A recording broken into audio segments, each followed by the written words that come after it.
Hi, this is Jim Linnell. You know, I've been doing leatherwork for over 50 years now, and I've been teaching classes all over the place on behalf of Elk Track Studio. And of all of the classes that I've ever taught, there are none that are more important than what I'm going to show you right now. And that is, how do you get started in leatherwork? There are some basic techniques, some things that you need to learn, and if you learn those correctly, they will make a huge difference on how much enjoyment you get out of your leatherwork. So stay with me as I walk you through doing a pattern just like this, which will teach you how to use all of the most basic leatherworking tools. The next thing that we're going to do is we're going to put some seeds in the middle of this flower. And this is a pretty simple thing. The seed tool is nothing more than that. It's a little round dot, and it's for putting seeds in the flower. But there's a little trick to this, or at least there's a trick I like to use anyway. And first of all, remember we got a dotted line there. That was kind of our guide as to where these seeds go. And so when I begin, I start by putting a row of seeds right on that dotted line. And here's the thing I would have you take special note of, and that is, you notice the angle I have this tool?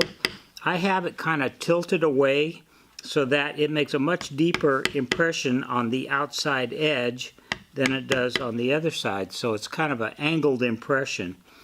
And what that does is it kind of makes it look like those seeds are standing out just a little bit. It almost makes it look like I beveled around each one. And it helps to give a little more three-dimension. What we want to accomplish when we put the seeds in the center of the flowers, we don't want to mat this leather down so it looks like this is a sunken hole in the middle of that flower.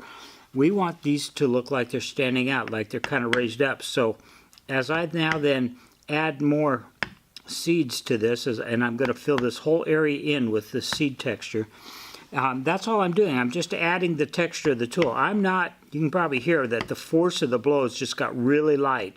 I used quite a bit of force on that outside edge because I wanted to really drive that corner, outside corner down. But now as I fill this in with row after row of seeds, working from the outside toward the center, I'm just lightly tapping it. I want to just add the texture of that tool. If I was to really hammer these down, they would, look like they were sitting in a hole, and we would lose a lot of that three-dimension that we're trying to accomplish here.